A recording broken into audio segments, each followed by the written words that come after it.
બનાસકાંઠા જિલ્લાના દાંતા તાલુકામાં વધુ એક શિક્ષિકા 1 વર્ષ કરતા વધુ સમયથી ગાયબ છે। અંબાજી નજીક રાણપુરના ઉદાવાસ પ્રાથમિક શાળામાં આચાર્ય બીનાબેન 1 વર્ષ કરતા વધુ સમયથી હાજર નથી થયા। બીનાબેને સ્વૈચ્છિક નિવૃત્તિ માટે પત્ર આપ્યો હોવાનું ઇન્ચાર્જ આચાર્યએ જણાવ્યું હતું। વધુમાં તેમણે કહ્યું હતું કે લાંબા સમયથી આચાર્ય બીનાબેન પટેલ શાળાએ નથી આવતા। શાળા સ્તરેથી અધિકારીઓને તમામ જાણકારી આપી હતી, પરંતુ તેમનું સ્વૈચ્છિક રાજીનામું સ્વીકારવામાં નથી આવ્યું। ઉદાવાસની શાળામાં 3 જ શિક્ષકો છે। શાળામાં એક શિક્ષકની ઘટ છે। તેની અસર બાળકોના ભણતર પર પડી રહી છે। શાળાના ઓરડા પણ જર્જરિત હોવાનું ઇન્ચાર્જ આચાર્યએ જણાવ્યું હતું। આ શાળામાં આચાર્ય બીનાબેન પટેલ 14 મહિના પહેલાં પોતાનું સ્વૈચ્છિક રાજીનામું આપેલ છે અને ચાર્જ સુપ્રત કરેલ છે। સદા નિવૃત્તિ અમે ઉચ્ચ અધિકારી સુધી પહોંચાડેલી છે। હજી સુધી ગ્રાહક રાખેલ નથી। સુરત મહાનગરપાલિકાની નગર પ્રાથમિક શિક્ષણ સમિતિમાં 3 ભૂતિયા શિક્ષક હોવાનું સામે આવ્યું છે। આ ઘટનામાં 2 શિક્ષિકા 2022થી ગાયબ છે, તો ઉર્દુ શાળામાં ફરજ બજાવતા શિક્ષક નવેમ્બર 2021થી શાળામાં દેખાયા જ નથી। આ 3 ભૂતિયા શિક્ષકની વાત કરવામાં આવે તો સુરત મહાનગરપાલિકા સંચાલિત અબ્બાસ તૈયબજી ઉર્દુ પ્રાથમિક શાળા નંબર 275માં મોહમ્મદ અમીન નામના શિક્ષકની વિદ્યા સહાયક તરીકે પસંદગી થઈ હતી। 16 ઓક્ટોબર 2021માં તેઓએ શાળામાં ફરજ પર હાજર થયા હતા, પરંતુ 15 દિવસ બાદ તેમને નોકરી માફક ન આવતા તેઓ શાળાએ દેખાયા જ નથી। બીજી તરફ ગુરુ વિજય વલ્લભ સુરી મહારાજ સાહેબ શાળા નંબર 121માં નિમિષા પટેલ નામના શિક્ષિકા સતત ગેરહાજર છે। ડિસેમ્બર 2022માં વિદેશ ગયા પછી તેઓ શાળામાં ફરજ બજાવવા માટે આવતા નથી। શિક્ષણ સમિતિએ કેનેડા ગયેલ આ શિક્ષિકાને 3 નોટિસ આપવા છતાં તેઓ નોટિસનો કોઈ જવાબ પણ નથી આપતા। તો શહેરની 190 નંબરની શાળામાં આરતી ચૌધરી કાયમી શિક્ષિકા તરીકે 8 જાન્યુઆરી 2019માં જોઈન થયા હતા। ઓગસ્ટ 2022માં વિદેશ ગયા બાદ આજ દિન સુધી તેઓ શાળાએ પરત નથી ફર્યા। તેથી આ 3 શિક્ષિકા સામે શિક્ષણ સમિતિ દ્વારા ટર્મિનેટ કરવાની તૈયારી હાથ ધરાઈ છે।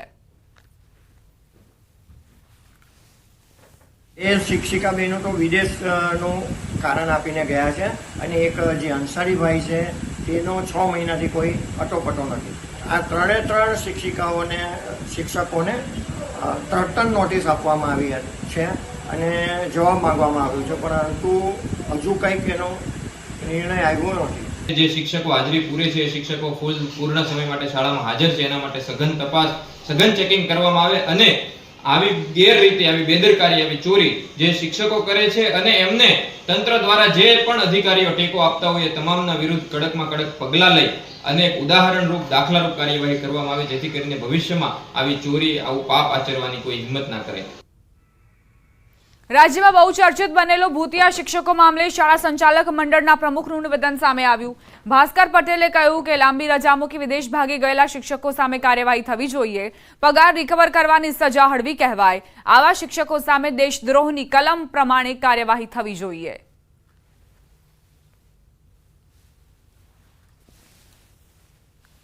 આ તો એક જાતની પ્લાન કરેલું દુષ્કૃત્ય છે, કારણ કે વેલ પ્લાન્ડ અહીંયા આ રીતે રજા મૂકવી, ત્યાં કામ કરવું, ત્યાં કમાવું ડોલરમાં, અને આ રીતની જો હોય તો સરકાર સાથે છેતરપિંડી અને દેશદ્રોહ એ જે કલમો લાગતી હોય એ કલમો લગાવીને એમની સામે કોર્ટમાં કેસ ચાલવો જોઈએ।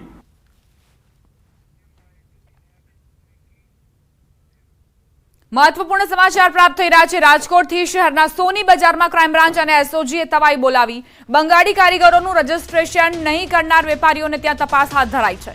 છેલ્લા 6 દિવસમાં લગભગ 27 કેસ નોંધાયા છે। રજીસ્ટ્રેશન નહીં કરાવનાર વેપારીઓ સામે એસઓજીએ કાર્યવાહી હાથ ધરી। એ ડિવિઝન પોલીસ સ્ટેશનમાં જાહેરનામા ભંગ સહિતની કાર્યવાહી હાથ ધરાઈ। રાજકોટની સોની બજારમાં હજારો બંગાળી કારીગરો રહે છે। ગત વર્ષે બંગાળી કારીગરોના વેશમાં આતંકીઓ ઝડપાયા હતા અને ત્યારબાદથી કડક એસઓપી બનાવવામાં આવી, જેને અનુસરવા માટે વેપારીઓ કટિબદ્ધ છે, પરંતુ ઘણા એવા વેપારીઓ છે જે હજુ સુધી પણ યાદી નથી આપી રહ્યા। તેમની સામે એસઓજીની ટીમ પહોંચીને કાર્યવાહી કરી રહી છે। 6 દિવસમાં 27 કેસ નોંધાયા છે। સોની બજારમાં એસઓજીનું ચેકિંગ, બંગાળી કારીગરોના રજીસ્ટ્રેશનને લઈને આ તપાસ શરૂ કરી દેવાઈ છે। એસઓજીની ટીમ સતત કડક કાર્યવાહી કરી રહી છે। રાજકોટ શહેરમાં એસઓજી પોલીસ સ્થાનિક પોલીસ દ્વારા અત્યારે જે છે સોની બજારમાં ચેકિંગ હાથ ધરવામાં આવી રહ્યું છે। ખાસ કરીને વાત કરવામાં આવે તો જે છે અત્યારે બંગાળી કારીગરો જે કામ કરતા હોય તેમના દ્વારા રજીસ્ટ્રેશન કરાયું હતું કે કેમ તેને લઈને અત્યારે એસઓજી પોલીસ છે તે ચેકિંગ કરી રહી છે. અલગ અલગ સોની વેપારીઓને ત્યાં દુકાને જઈને જે કોઈ કારીગરો હોય છે તેમને આધાર કાર્ડ તેમને કયા પોલીસ સ્ટેશનમાં રજીસ્ટ્રેશન કરાવ્યું છે સહિતની વિગતો છે તે અત્યારે તપાસ જે છે તેમના દ્વારા કરવામાં આવી રહી છે, પૂછપરછ કરવામાં આવી રહી છે. ખાસ કરીને જે છે આવતા દિવસોમાં એક રાજકોટમાં લોકમેળો પણ યોજાવાનો છે અને તેની સુરક્ષાને લઈને પણ ક્યાંક ને ક્યાંક જે છે એ તપાસ હાથ ધરવામાં આવતી હોય છે. જે રીતના વાત કરવામાં આવે તો રાજકોટ શહેરમાં જે છે ગયા વખતે પણ જે બંગાળી કારીગરના સ્વરૂપમાં એક આતંકી ઝડપાયો હતો, આતંકવાદીઓ ઝડપાયા હતા, ત્યારે હાલ જે છે એસઓજી પોલીસ છે તેમના દ્વારા છેલ્લા થોડા દિવસથી કાર્યવાહી બોલાવવામાં આવી રહી છે. જે રીતના વાત કરવામાં આવે તો જે લોકોએ જે સોની વેપારીઓ છે જેમના દ્વારા રજીસ્ટ્રેશન જે બંગાળી કારીગરો છે તેમનું નિયમ પ્રમાણે નથી કરવામાં આવી રહ્યું, જાહેરનામાનો ભંગ કરવામાં આવતો હોય છે, તેવા સોની વેપારીઓ સામે પણ અત્યારે કડક કાર્યવાહી કરવામાં આવી રહી છે. અત્યારે પોલીસ છે તે અલગ અલગ સોનીની દુકાનોમાં જઈ અને તપાસ કરી રહી છે, ડેટા પણ મેળવી રહી છે. કેટલાક સોની વેપારીઓ એવા છે કે જેમના વિરુદ્ધ જે છે જાહેરનામા ભંગની ફરિયાદ પણ નોંધાઈ છે. જે લોકોએ નજીકના પોલીસ સ્ટેશનમાં જાણ નથી કરી, યોગ્ય આધાર પુરાવા રજૂ નથી કર્યા, તેમની સામે કડક કાર્યવાહી પણ કરવામાં આવી રહી છે. કેમેરામેન કેવિન નિમો સાથે હાર્દિક જોશી, ન્યૂઝ 18 ગુજરાતી, રાજકોટ. વધુ એક સમાચાર રાજકોટથી જ. રાજકોટના ફાયર ઓફિસર અનિલ મારુ લાંચ કેસમાં એસીબીએ લાંચની રકમ કબજે કરી છે. એસીબીએ અનિલ મારુની ઓફિસમાંથી 2.30 લાખની રકમ કબજે કરી. 1.80 લાખ રૂપિયાની લાંચનું પેકેટ અને 50,000 રૂપિયાનું અન્ય એક પેકેટ મારુની ઓફિસમાંથી મળી આવ્યું. આ રકમ મામલે અનિલ મારુ સંતોષકારક જવાબ ન આપી શક્યો. મારુએ અન્ય વ્યક્તિ પાસેથી લાંચ લીધી હતી કે કેમ તે અંગે એસીબીએ તપાસ હાથ ધરી છે. અનિલ મારુએ ચાર્જ સંભાળ્યા બાદ 139 એનઓસી આપ્યા હતા.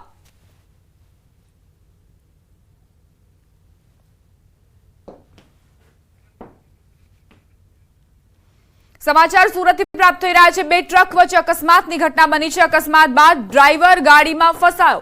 ટ્રકના કેબિનમાં આ ડ્રાઈવર ફસાયો. સચિન પલસાણા હાઈવે ઓવરબ્રિજ પરની ઘટના. ફસાયેલ ડ્રાઈવરનું ફાયર દ્વારા રેસ્ક્યુ કરાયું. ભારે જહેમત બાદ કેબિન કાપીને ડ્રાઈવરને બહાર કઢાયો. અંદાજે 2 કલાકની મહેનત બાદ સફળ રેસ્ક્યુ કરાયું. ઈજાગ્રસ્ત ડ્રાઈવરને તાત્કાલિક હોસ્પિટલ ખસેડવામાં આવ્યો. તો ભીષણ અકસ્માત સર્જાયો અને જેમાં ટ્રકની કેબિનમાં આ ડ્રાઈવર ફસાઈ ગયો હતો. મહા મહેનતે ફાયરની ટીમે તેને રેસ્ક્યુ કરી લીધો છે અને તાત્કાલિક તેને હોસ્પિટલ ખસેડવામાં આવ્યો. 2 ટ્રક વચ્ચે અકસ્માતની ઘટના બની હતી જેમાં કેબિનમાં ડ્રાઈવર ફસાતા તેના જીવ પર જોખમ સર્જાયો હતો, પરંતુ ફાયર વિભાગે તાત્કાલિક જ પહોંચીને 2 કલાકની જહેમત ઉઠાવી આ કેબિનને કાપી અને ત્યારબાદ ડ્રાઈવરને બહાર કાઢવામાં આવ્યો. હવે તે હોસ્પિટલમાં સારવાર લઈ રહ્યો છે. આસપાસના લોકોના ટોળા પણ એકત્રિત થઈ ગયા હતા અને તાત્કાલિક ફાયર વિભાગને જાણ કરવામાં આવી. સમય સૂચકતાના કારણે જ આ ડ્રાઈવરનો જીવ બચી ગયો. 78માં સ્વાતંત્ર્ય પર્વને લઈને નડિયાદ શહેર અલગ અલગ રોશનીથી ઝળહળી ઉઠ્યું. નડિયાદ શહેરમાં આવેલ રોડ રસ્તા તેમજ સરકારી કચેરીઓ અલગ અલગ રોશનીથી શણગારવામાં આવી. કલેક્ટર કચેરી, જિલ્લા પંચાયત ભવન, સરદાર પટેલ ભવન, એસપી ઓફિસ, સર્કિટ હાઉસ સહિત તમામ બિલ્ડિંગોને અલગ અલગ રોશનીથી શણગારવામાં આવી છે. 78માં સ્વાતંત્ર્ય પર્વની ઝાંખી કરતી લાઇટિંગ પણ કરવામાં આવી.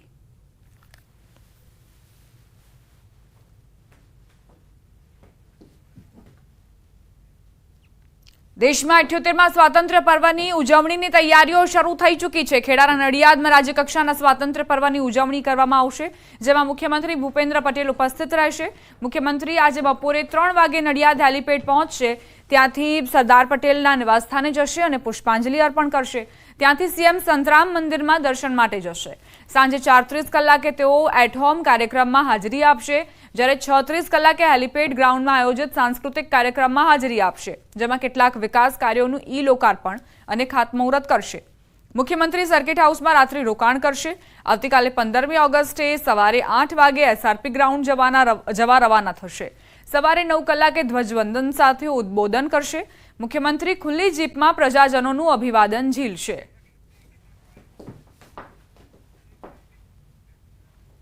બુલેટિનમાં રોકાઈશું એક નાનકડા વિરામ માટે. આપ જોતા રહો ન્યૂઝ 18 ગુજરાતી.